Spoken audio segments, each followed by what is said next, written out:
If there's one thing I get comments about, it's about the FTPs. Now in the last episode we looked at how to make a really bright side light, a very useful amount of light, but most of the comments are how do you get a really bright white FTP main beam. Now of course in the US these are just used to flash, which is where the acronym comes from, FTP, flash to pass. But in the UK, we use these as main beams at the same time as the pop-up main beams. So how can you get a really bright LED that's going to fit in this enclosure? Now, I did this mod probably in about 2010 or something like that. 2020, right at the end of 2020, can you still get these LEDs? Now, I've had the look through Amazon and so on, where the original LEDs don't exist anymore, but there's new ones out which should be a direct fitment into these enclosures. So let's go and have a look and see if they produce enough light. Right, since I did that short video a couple of weeks ago, I've found a source for the original braided LEDs. Not only that, but the original braided LEDs of this type, the only ones which fit into an FTP, and only just, are now upgraded to be 2700 Kelvin, so probably about 3 times as much light as the halogen, and of course it's a very bright white light. Now in Europe, of course, we use the FTPs as main beams, same time as the pop-ups are up, and these produce a really useful amount of light and they really project down the road with this LED. Now, of course, in America, you don't use them as main beams.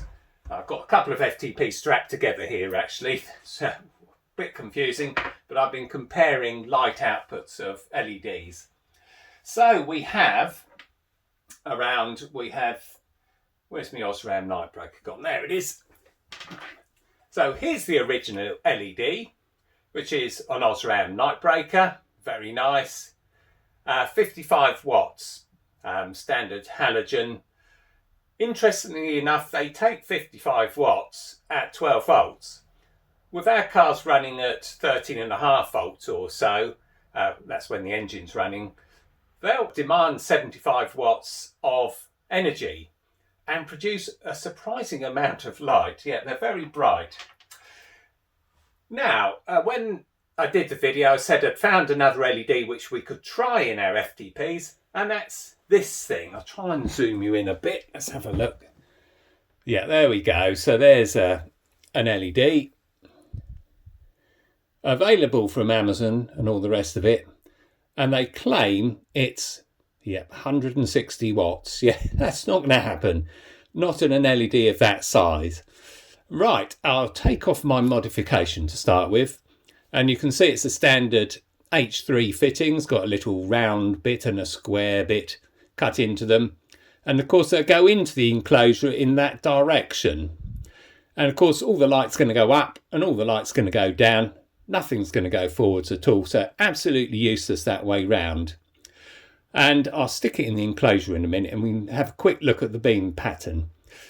But the other thing is of course an Osram light breaker and all H3 LEDs have a horizontal element. I'll get one here. There we go. So there we go. Hold him up. Hopefully you can see the element just about, and you can see it goes from left to right.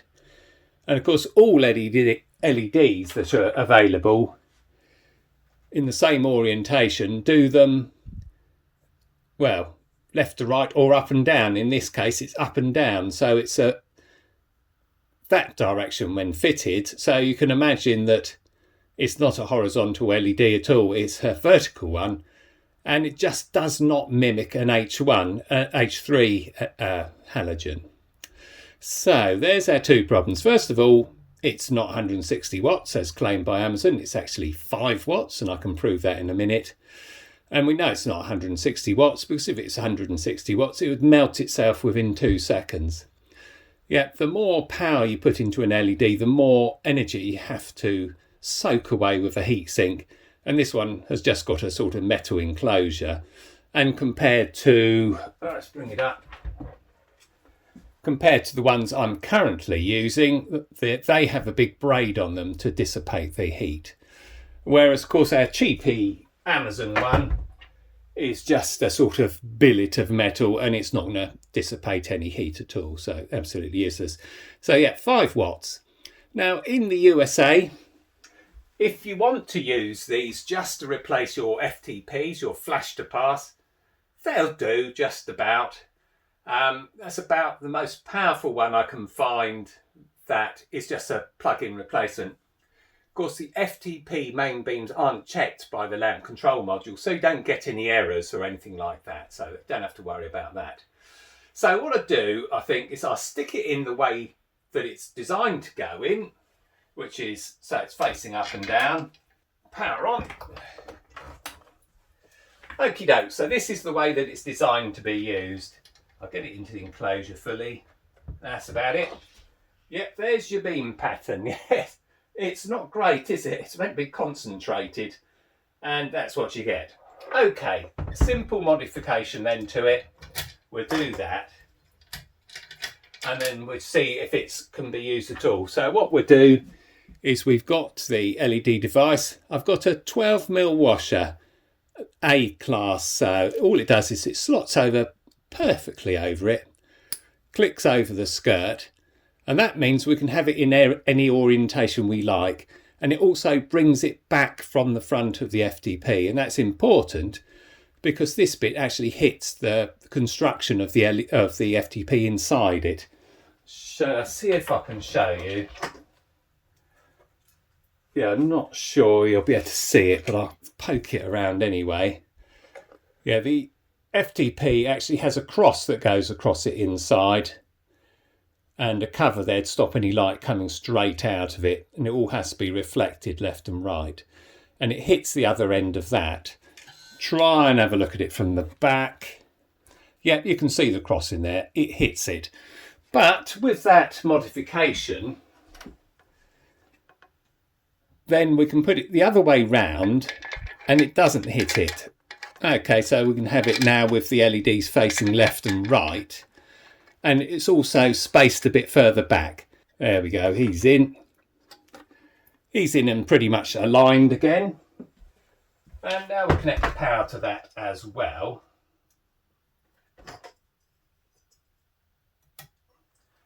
And there we go, straight away we can see we've got a much tighter beam pattern. In fact, that beam pattern isn't bad at all, even compared to the halogen.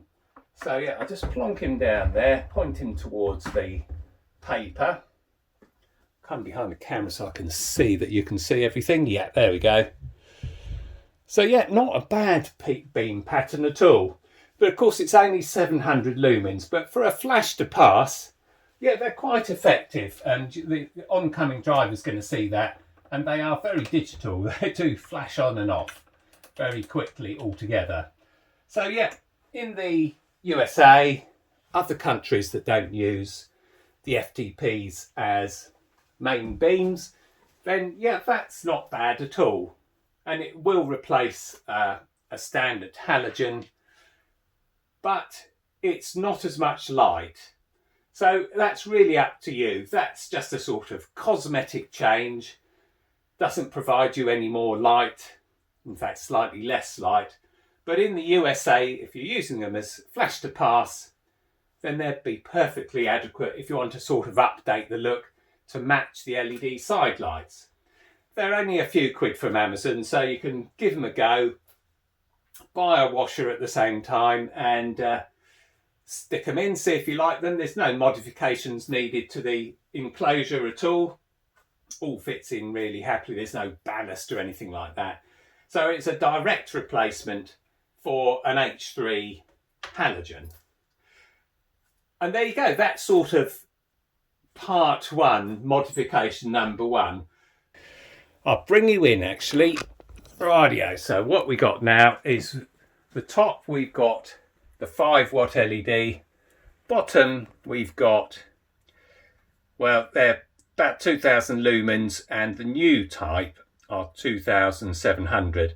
So I set the exposure by the bright LED, and you can see by comparison the other one is quite a wide beam pattern and nowhere near as bright. And I use the camera's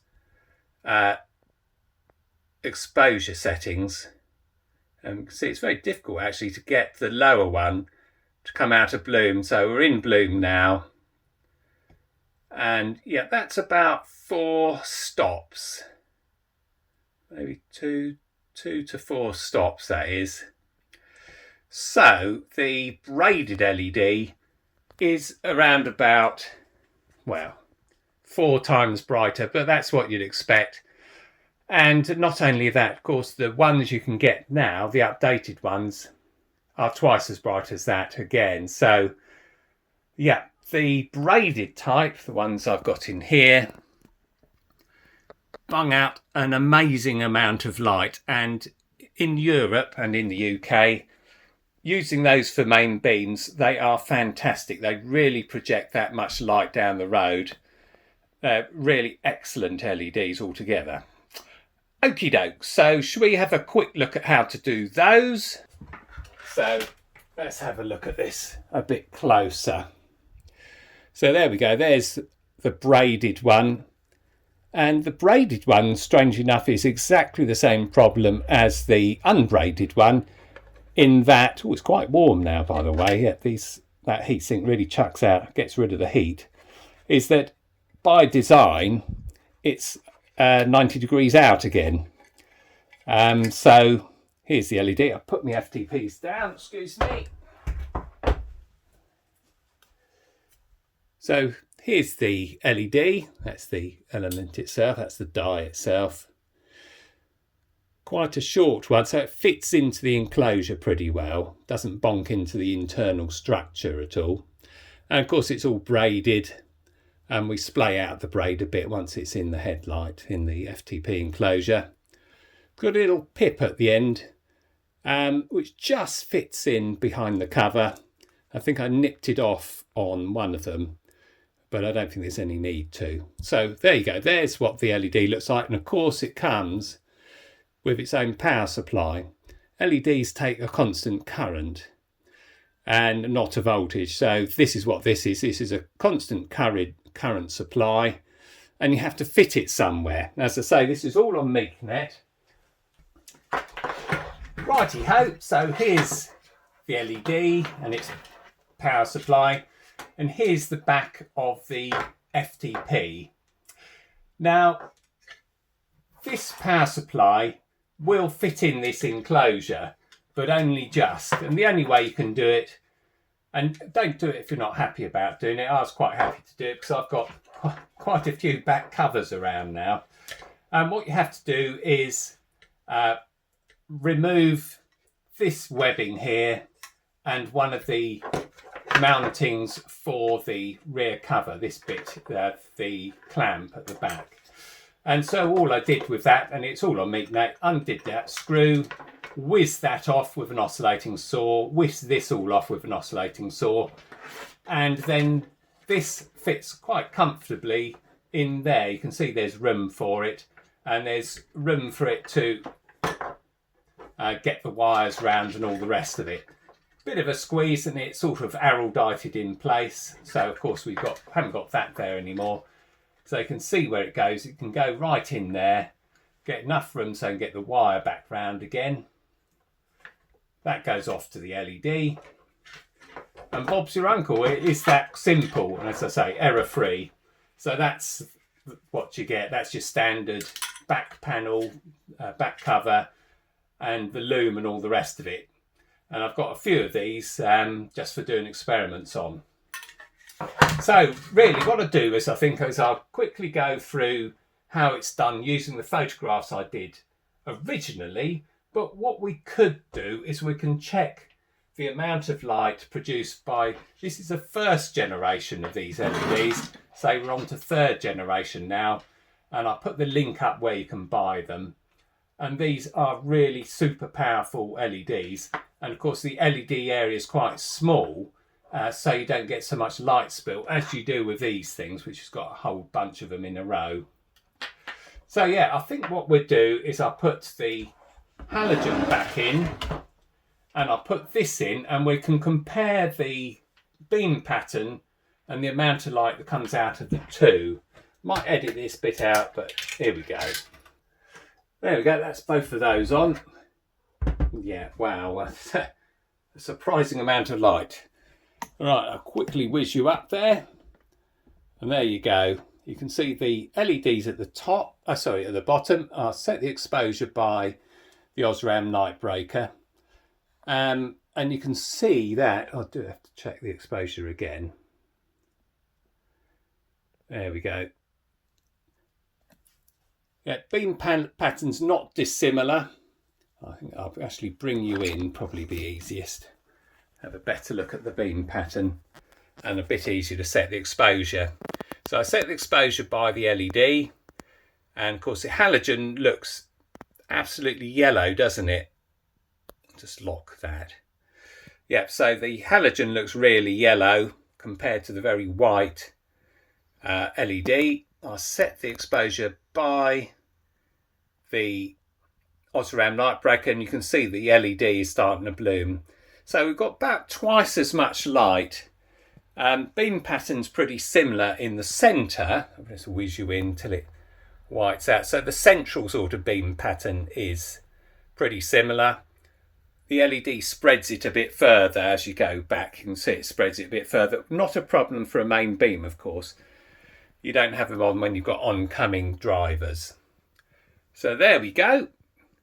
Not looking bad at all. So yeah, there's comparison between an Osram light breaker, which is up at 12.6 volts and is taking 58 watts. We can wind him up a bit more.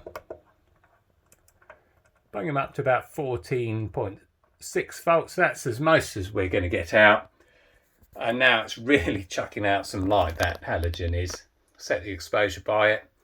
Yeah, about the same amount of light now. So yeah, but we are demanding 74 watts. And don't forget that the LED is generation 1, and what you can get now is 2700 Kelvin. So a lot brighter, but in exactly the same package. And it's interesting to see what the colour difference is when you look at an FTP from the front. Yellow for the halogen, even though the night breakers are quite blue in comparison to other halogens. It's nowhere near as blue as the LED. And you can see there's not much glare from either of them as well. The LED does spread the light a bit further, but that's what you'd expect with that light source.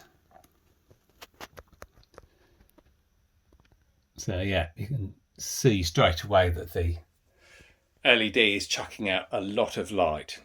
Okay, so I think what we'll do next is we'll quickly go through how the job is done, and then that'll be it for those. What I'll do, I think, later is that I'll produce a video once we have got the new type of LED in stock, and then I'll do a video on that, showing how much more light comes out of it.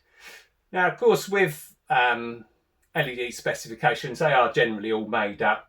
So it might be made up that it's 2700 kelvins, but this is from 2700 lumens.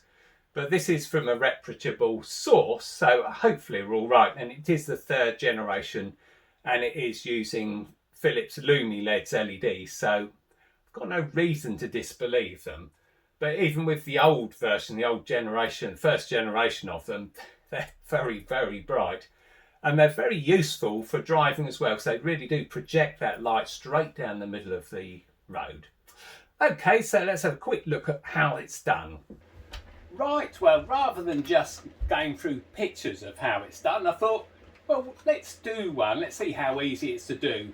We'll start from scratch. This is an FTP. This is out of my car, one of the old ones, and still got this halogen in. Let's see how much work it is to put the LED in there, and then you can decide whether you fancy doing it or it's not worth doing it or whatever. So I think what I do is I set up 2 cameras, get that one in a bit closer, and we do it from scratch. Right, let's get on with it. Right, getting the tools, couple of screwdrivers, oscillating saw, that's what we need. We need some araldite, I've got some of that somewhere. Right, let's start by taking this apart. So this will be exactly as it comes out of your car. Just need to get the back cover off first.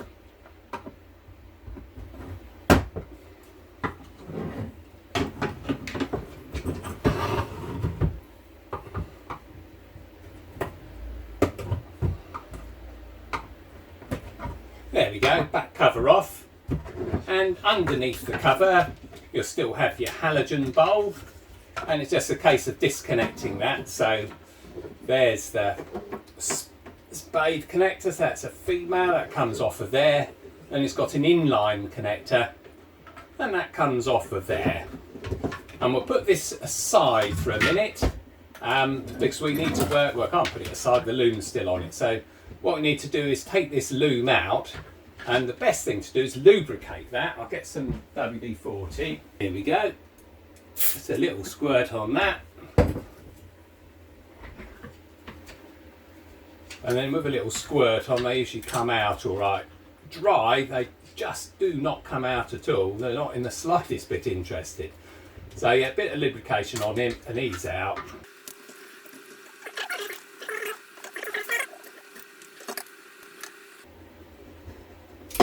You can do it with all that still on there, by the way, but it just makes it a bit easier. Right, that's out of the way.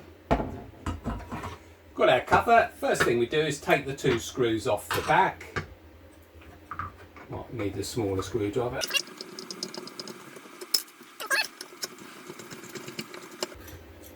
Two screws off, and there we go, there's the back cover.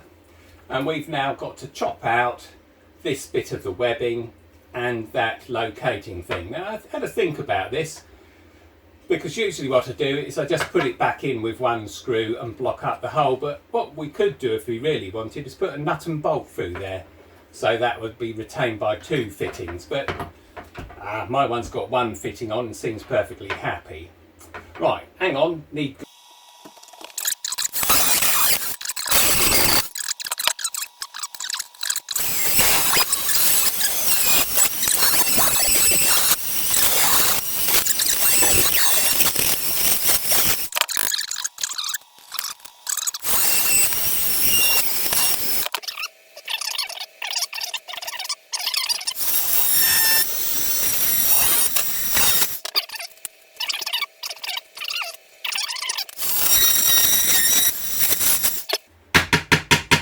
right, that's lovely. Right, I'll clean up and we'll be back in a second. Right, quick change of plan here. After test fitting this in here, you see the further you get it up this way the better. It gets further away from the braid, when then the connector sort of interferes with that lump there. So what I've decided to do is take both lumps out and fit the clamp on with a couple of countersink screws, and I put araldite round the heads of them as well, so that they're waterproof. So let's knock this lump off as well.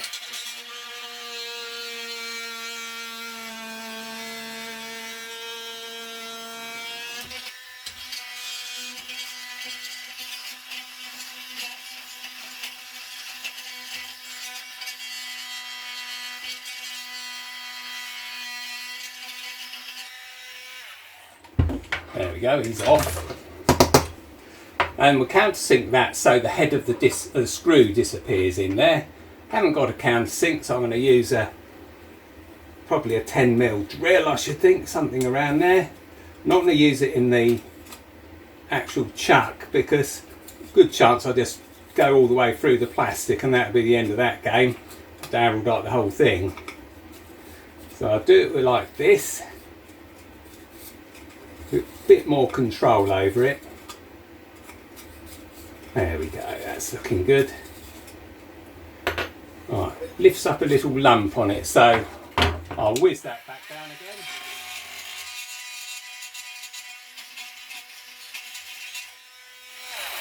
again.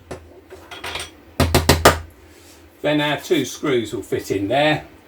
They're 4mm by 10 they were, and I chopped them down in the vise. and they go in there nicely, nice and flush. So now I've got to get the bolts back on, the nuts back on, which isn't easy on threads that you've chopped off with a hacksaw, of course. Damn fiddly. So we'll be putting the clamp back on with those, but I won't put the clamp back on quite yet. So that will make it harder for us to put the araldite in and so on. There we go. Now we'll test fit this in place. Yeah, that's better. Gives us lots of room to get the connector on there. Right, so next thing to do, tidy up, get the araldite. Right, it's a nice clean surface to do the araldite on. Right, let's get the power supply in position. Good blob of stuff on it. Right, put him in place, holes facing upwards. Oh, don't forget to put a bit of araldite on the screws, of course.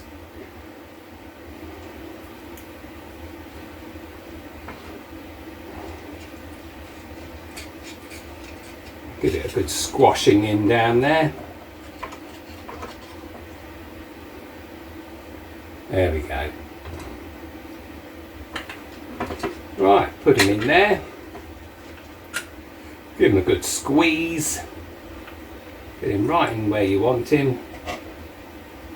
I'll leave that out for now. That's going to end up in the araldite, I can see that happening. Right, so what's the best place? Far up as possible, so it's about there. Okay, so there we go. Oh, looking nice there.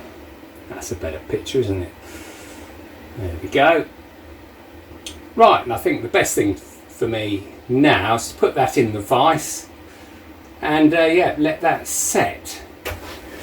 Righty ho, so that's the back cover done. Let's have a look at the body of the FTP. So here's our quartz halogen still in there, so we just need to ping him out.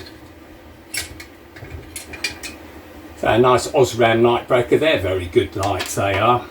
If you're going to use a halogen, use an Osram night breaker. Right, so halogen out. Here's the new LED. This is the first generation one. And of course the ones you get now, generation 3, which is quite a lot brighter than this.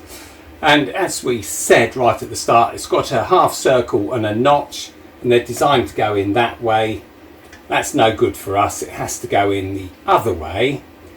I also better check that I've got this the right way round, that the back cover, which way was the back cover? It was that way. So yeah, that ends up with a wire at the top. So yeah, we put a half circle in the top of it here and a notch at the bottom. I did that with a pair of side cutters, as can be seen. And then the wire has to go over, the wire clip has to go over the wire rather than underneath it, otherwise it won't hold it down properly. And then put the clips in. Make absolutely sure he's in straight. Yeah, he's landed nicely. And then it's just a case of hiding the braid away, and it's a darn sight easier hiding the braid away when it's left to right rather than up and down. I'll tell you that for nothing. There's lots of room to get the braid in. So yeah, it just needs to flop down there, and there's a little hole down the back here, so put him down there. Most important that when this is in position, it doesn't put any pressure, or the back cover doesn't put any pressure on the LED.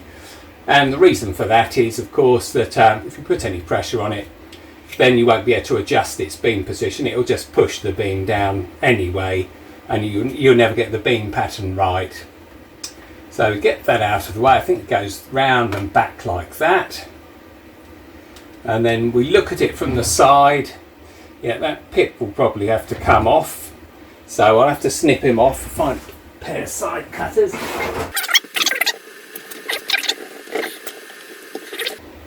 Right, that's better. Put him in the bin. Right, let's have a look from the side. Yeah, those side braids have got to go pretty sharply out of there, so it doesn't interfere with the back cover. That cover's got a little bit of room, but you definitely don't want any downwards pressure on that. So I think what I'll do is I'll take him back out again and then put a bit of effort into squashing him down. Now this is all sort of stuff I learned from the first time doing it. So what we're going to do is we're going to get that braid and really going to squash it down there. Just get him down so it does a full 90 degrees. Could even squash that in the vise if I wanted, but that'll probably do. So yeah, do the underneath one first. Make sure he's really squashed down. And then the one above it, when he really exits as tightly as he can from there. Put him back in again.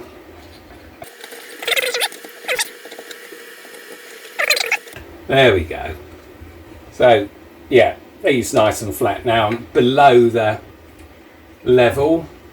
Make sure he's flat in the enclosure. Flat and straight, yeah, that's perfect. Twang that off again. If these cause a problem, just put a bit of bend in them, they're quite malleable. There we go. So that's all ready for the back cover to go back on again. Righty-ho, well here's the back cover, glued together. Araldite's still a bit sticky, but that'll do for me.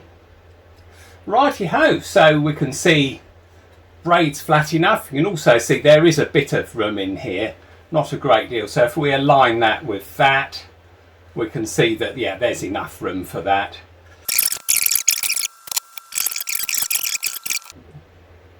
With lubrication it goes in no problem at all. And there we are, we've got the positive here, which goes to the red wire, and the negative goes to that one. We need to insulate the positive, so let's put the negative in. He'll be quite happy like that. We'll just put him down there somewhere. Positive we'll have to insulate, and for that not insulating tape but self-amalgamating tape. So that actually goes in quite well, so he's not much. All the same, just a tiny bit of that self-amalgamating tape. There we go. So this looks like insulating tape, but it actually sticks to itself when it's stretched. So just put him round there, like that, and give him a stretch, and then that'll stay like that, and it won't come off, and it's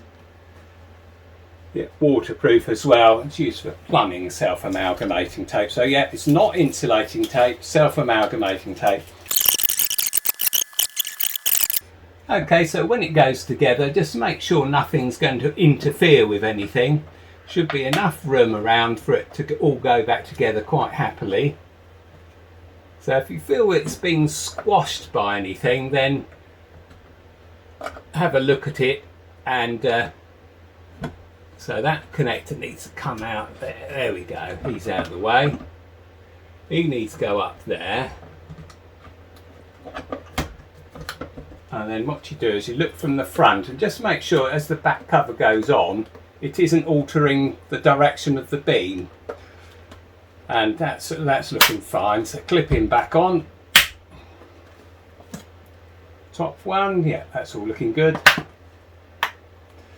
There we go. That's one unit completely done. There we go. Check the beam pattern. Yeah, that's looking lovely. Let's put the beam pattern on the bench. See if the cameras can see that. Yeah, that's perfect, isn't it? That's lovely. So yeah, they aren't that hard to do. I make it look hard, of course, so I'm a bit candid. As I say, we'll wait for the Araldite to go off, and then we'll get these nuts off, put the clamp back on, and that's it. That would be ready to go back in the car. Right, well, I've given the Araldite another 5 minutes, so might as well get the clamp back on. There we go. Lovely. Yeah, I was very pleased when I did this first time. I'm still pleased with it now. It's good fun, that is. Excellent beam pattern. Right, there we go then. Another job done. That's exactly how I did it the first time, apart from the clamp, which I just put on with one of the fittings, but this time I've decided to use countersink screws, arrowdite them in place and use nuts at the other end. So I think they're M4x10 and I cut them down to about M4x5 or something like that. So you can buy M4x5 countersunk and that'll do that nicely. So yeah, I'm really pleased with that one. Yeah, it's very important to get everything inside so that it fits without pushing on the back of the light reflector, because that will change the beam angle. Now when you want to set the beam position, then we've got two screws on it, and they work in concert. So if you turn both of them clockwise, then that will adjust the left and right position, so clockwise or anti-clockwise, both at the same time. That'll do left and right. Turn one clockwise, turn one anti-clockwise, that does up and down. So yeah, same direction left and right, opposite directions up and down. And there we go, that's it, that's lovely. Yeah, I do love those FTPs, they're great. And that is a useful amount of light that they bung out, they really do. Really nice beam, tight beam pattern, bright, and of course they're very digital as well, so you can flash them on and off quickly if you want to for oncoming drivers. Obviously a lot brighter than the quartz halogen that was in there, even the night breaker. It's quite a lot brighter than that. So yeah, I'm really pleased with that. That was good fun doing it again, trying to remember what I did 10 years ago. All straightforward, and I hope you followed it. And now you can decide, well, that was just too much hassle, Tim. I don't want to go through that palaver doing that. Fair enough, don't do it. Keep the quartz halogen in it, or use the cheap thing. Where's my cheap thing gone? There we go. Cheap thing with a washer on it.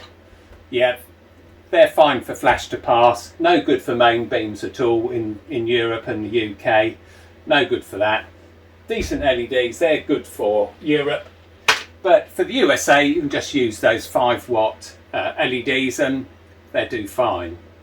Right, that's it for this Christmas episode. It just happened to be Christmas.